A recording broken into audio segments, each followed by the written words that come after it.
Hello everyone, this is Walking Problem. Today is 2022, February 13, 11:53 p.m.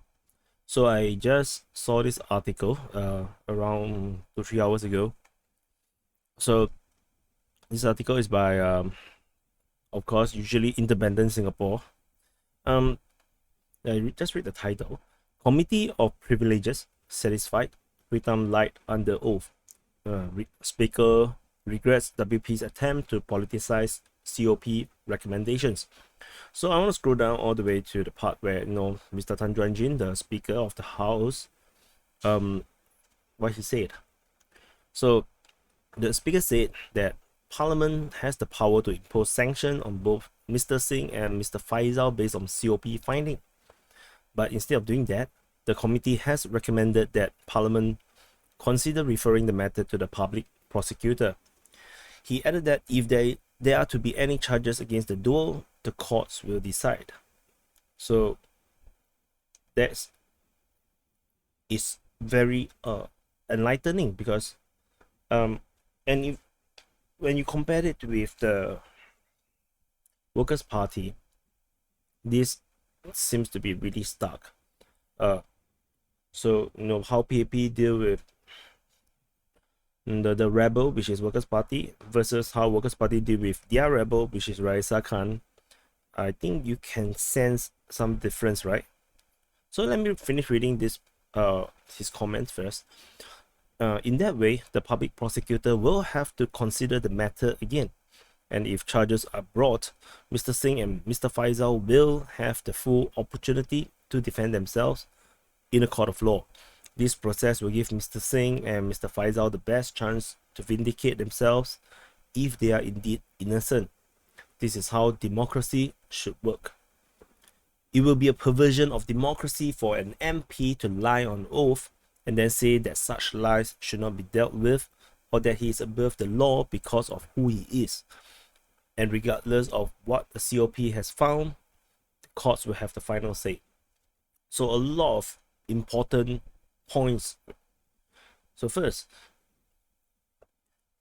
the Parliament will actually refer the matter to the public prosecutor, which is something like a lawyer, which they will charge. They'll consider the matter again because they pass it to them. So the public prosecutor will have to review everything again, and if that's the case, just like how the COP have found, they will criminally charge Pritam Singh and Faisal Manat. And but difference in compared to what the COP hearing is that Pritam Singh and Faisal will have the opportunity to defend themselves in the court of law, that means in court, with lawyers. So with lawyers and in a court proceeding, they will have the chance to actually fight back. Rather than it's going to be like like during the hearing, you always have to follow through the sequence of speech or questioning. And in court, it will be a lot more fluid, and they will be able to put their point across. And I agree that this is how democracy should work. And he note that for an MP to lie on oath, and then say that this lie should not be dealt with, is a perversion of democracy. So let's break this down. Why he say this?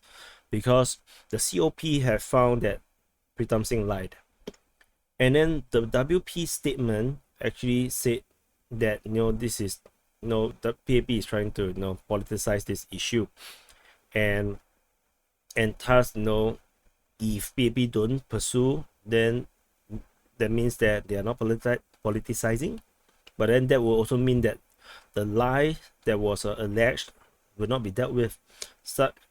Thus, that's the statement why they say then such lies should not be dealt with, or that he's above the law because of who he is. So I'm not sure what is this part about, but probably because he say he's the leader of the opposition. I don't know. So, and importantly is this line: regardless of what the COP committee have found, it does not matter anymore because the court will now have the final say. And this is very important because it it just feels, there's a lot more integrity, and a lot more fairness in the handling of this case by the PAP, to allow the Workers' Party to have another chance to defend themselves and clear their own names. And of course, the COP hearing is not exactly the best kind of setting, I feel, to allow Pritam Singh and Faisal to defend themselves. Although that's the point, was they are not being judged at the hearing. They were just trying to find the facts, what's their version of events, and then the version of events doesn't make sense to the COP, which is why they feel that they are satisfied that Pritam Singh had actually lied. And for Faisal's case, there's actually no case, because for Faisal, he simply did not answer a simple question. The question was, prior to the COP hearing, Sylvia Lim, Pritam Singh, and Faisal actually met to compare notes. So the committee actually asked Faisal a very simple question. So do you see what notes that what documents did Pritam Singh and Sylvia Lim brought? And Faisal refused to answer the question. So that makes no sense, because he actually already sumpah, he already on oath to answer every question to his best ability and knowledge with full honesty. And he have full knowledge, and he did not answer, which is the breaking of the oath. So he was there. He know that they brought documents. He saw the documents that was brought, and they compare notes. So of course he knows at least some of the documents that was brought. He did not answer. He said, I will not answer this question. And as such, for no good reason, he's going to get charged. And Faisal one have no chance of running away. No chance. Because he's outright just not answer. And that's a literally breaking of the oath that he just made before the hearing, his own hearing. Pritam Singh's case, he still have some fight. He still can fight, because it can be subjective if you really really biased about Pritam Singh's position.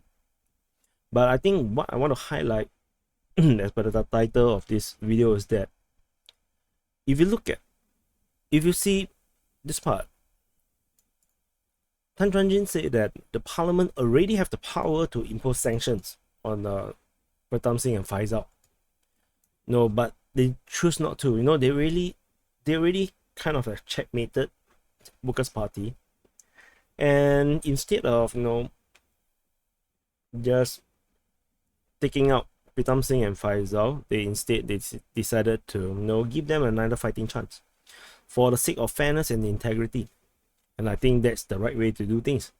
And but this just feels so similar to Raisa Khan and Workers' Party situation. So we have PAP, which is the big brother, and then we have the Workers' Party, which is a small kakia, then decided the rebellious one, and then the rebellious one decided to have done some wrong things, and the PAP decided to give them another chance to defend themselves. But when you look at Workers' Party and Raisa Khan, Workers' Party did not give Raisa Khan that chance. I don't think they did. From the moment they decided that Raisa Khan have to admit to Parliament that she lied, they immediately formed the disciplinary panel, and then immediately had a kind of like a kangaroo court situation, where the three leaders of the Workers' Party who knew that she lied right at the beginning, who she confessed to, is sitting on the disciplinary panel, the same 3%. And they already have full knowledge of the entire situation, and yet they can be on the disciplinary panel. And what kind of fair trial would that be? So imagine that now we have this court hearing, and then in the end, the justice that will be in charge of this court hearing is Tan Chuan Jin. No, that makes no sense. right? Is so, and but that's the Workers' Party logic, and that's really disappointing to know that the 3% which have private information of everything from the start to the end can be the disciplinary panel. So imagine Raisa Khan coming to the DP. What can he say? What can she say? This 3% already knew everything, and she's expected to repeat things that these three would already know, and then know what kind of fairness it is. And then this 3% who already knew right at the beginning, who gave her advice, will recommend whatever disciplinary action, and then the CEC decided to sack her. Integrity, is that fairness? I mean, I don't like Raisa Khan, but I think what was done to her by the Workers' Party is disgusting. It's absolutely unfair to her. She admitted that she lied within a week. I'm sure that after she lied, she contemplated a lot, and then in that few days, she decided to brace herself and tell the truth. Of course, she cried. It's a big mistake. But no, the three elders of the party did not follow up with any action. So what is she supposed to think? Of course, we may not know exactly what was said in the meeting, but there's no follow-up action. And that also shows how little the Workers' Party leaderships view this matter of lying in Parliament. They probably think that it is a nothing. It's a nothing burger, which is wrong. The Parliament is the national body. It represents the whole country. And to lie on the national stage is as good as a betrayal to the country. It's treason. It's technically treason. Because you can lie about a lot of things in Parliament. Imagine the Ministry of Defense, the Minister of Defense can just lie about the troops numbers. That's still a lie. He can, like Afghanistan, inflate the troops numbers and let the government and the Parliament think that our defense are much stronger than it actually is. That's treason, right? That's treason. So it doesn't matter what lie. A lie is a lie. So it's a serious matter. But no, just because she cried uncontrollably and she's given the bye, that's ridiculous, right? Imagine what would Lee Kuan Yew in Pritam Singh's position do? Immediately she would tell her to shut up and tell her to, you stop crying. You have made a grave mistake. I don't want to talk to you anymore. I will be informing the Parliament, the Speaker, about your lie, and then we'll open a press conference to inform the public and the rest of Singapore of this situation. We will form a disciplinary panel and we will find out why you lied and how you lied and what you lied about. And then the Parliament will have its own procedure to do the same. That should be the way to do. But that's not what we gotten from Workers' Party. They decided to sit on it for 3 months. It took the police and the Ministry of Home Affairs, Shamgam, to dig until they found that they have no way out. They realized that the PAP and the Ministry of Home Affairs, the police, will actually continue to investigate to the end. And they decided that they cannot maintain this lie anymore, and they decided to come clean. That's just unfortunate. That's so disappointing. There is so many opportunities that Workers' Party could have made this to become advantageous to the position of Workers' Party. First, Raisa Khan does not come with the best of reputation. So sacking her early would have actually been positive thing for the Workers' Party. Secondly, it had Pritam Singh, managed this like how I imagine how Lee Kuan Yew would have done it, then the people of Singapore would be impressed by the impartiality of Pritam and the Workers' Party, and they will actually trust Workers' Party more. It's like this is what Singaporeans like, but no, that's not what we gotten. She can get away just by crying, and then there's no follow-up for 3 months. The Workers' Party could have open a disciplinary panel and let the entire disciplinary proceeding be really transparent, give Raisa Khan every single chance to defend herself and not get sacked. And if she still fails and she gets sacked, then everyone will have nothing else to say. Everyone will be happy with the result, and even Raisa Khan will have to be satisfied that she did her best. And then everyone would think that Workers' Party is so good, so well managed, so organized. But that's not what we gotten. We have a kangaroo court of a DP. And then when they sack Raisa Khan, they have another opportunity to seek a new mandate from the people of Sengkang by putting a new candidate into the team, which is a great time to put in like Nicosia or someone that's really popular. And then get a new mandate from the Sengkang residents, and then apologize that this actually happened under his watch, Pritam Singh's watch, and he apologized for it and hoped to seek a new mandate.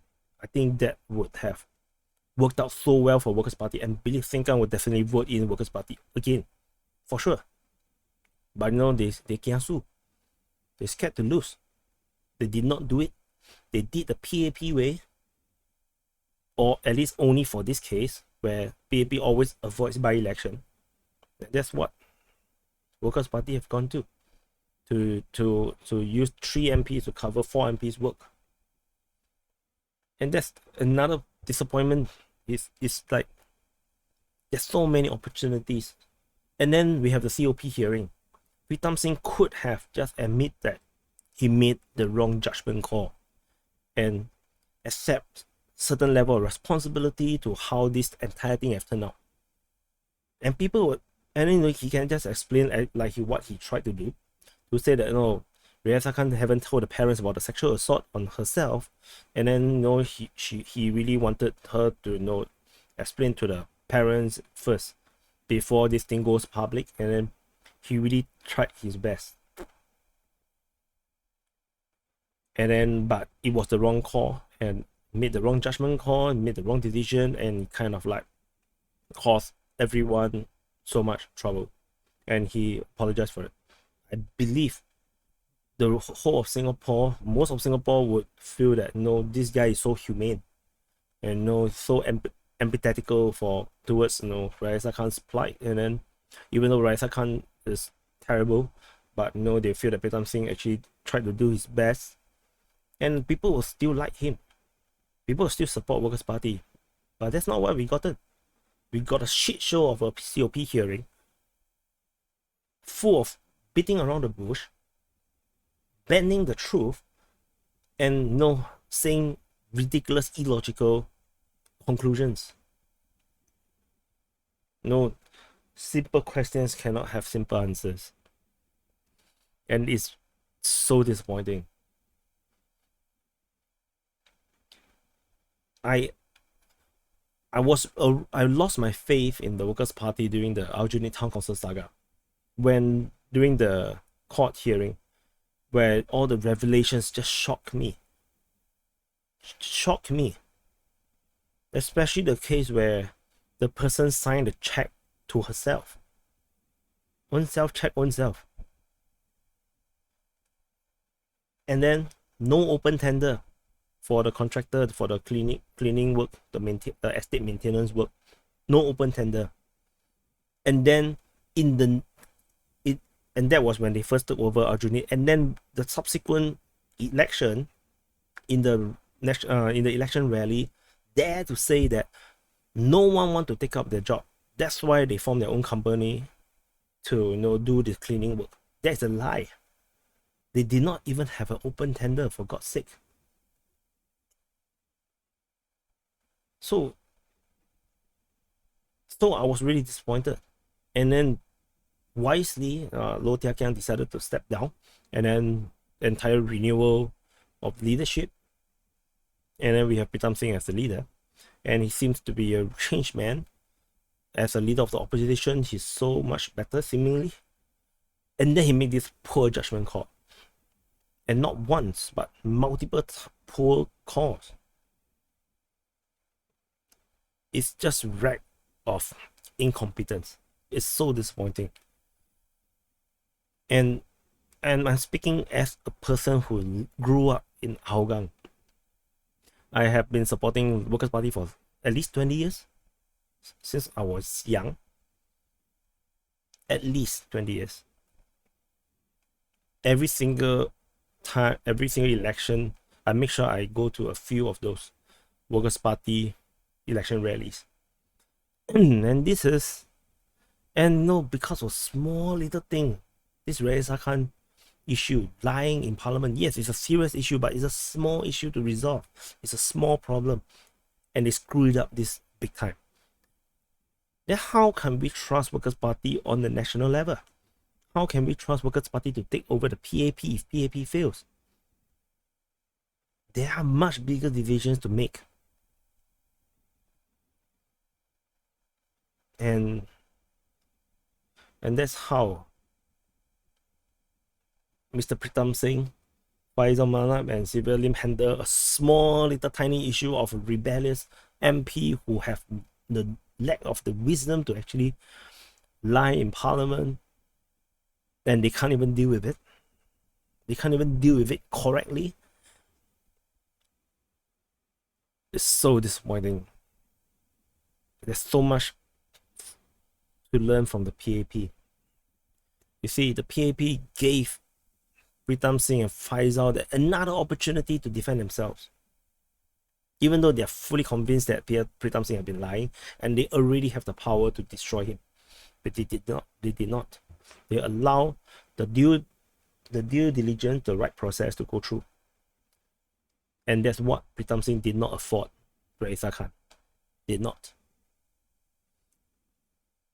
So I hope the Workers' Party members, the cadres, the candidates, if you are in the rare instance that you actually be watching this video, I hope you really have to rethink about what is Workers' Party's future is going to be. How is Workers' Party is going to be operating? What is the culture, the operating culture is going to be? Is this Pritam Singh's this way of management where he is acting like a dictator in the party? Only his words counts. He's the one who handles everything. Faisal is like he don't know a single thing as a leader, and Sivali seems to just delegates everything to Pritam Singh, and he don't really care. Pritam Singh is effectively a dictator within the Workers' Party. And are we going to expect Workers' Party to uphold democracy, to be fair and just in running Singapore? Is this the Workers' Party that you want for the future? I like Workers' Party. I don't want this kind of thing. I seriously don't want. But I'm not a party member. I'm not a cadre. If you are a member, if you are a cadre, you have to rethink what Workers' Party should become and what Workers' Party should represent. PAP maintained the support of the people of Singapore for so long is because they are impartial, hard to corrupt. I wouldn't say incorruptible, but very hard to corrupt. And they are always putting, or at least most of the time, putting the national interest first over their personal interest. or even the interests of their fellow members or fellow mates or friends. Lee Kuan Yew ever kind of ignore one of his favorite? No, I'm not sure what's the name of that minister who took some bribe. That guy suicide after Lee Kuan Yew refused to talk to him. That should have what Pritam Singh should have done. He should have just told Raisa Khan, shut up, I'm not going to talk to you anymore, I'll see you at the disciplinary panel. But that's not what we gotten. So I view this entire saga, with great concern, because PAP is not doing very well, in my opinion. They are sleeping a lot more than they were 20 years ago or 30 years ago. And we really need a very good opposition party to be there just in case. And Workers' Party, something like that, is just not the answer. So that's my take. And I hope you can like the video and subscribe to my channel. And I'll hope to bring you more insights or more alternate views, I guess, about Singapore and other cultural or political issues that happen around the world. And please like and subscribe, and I'll see you in the next video.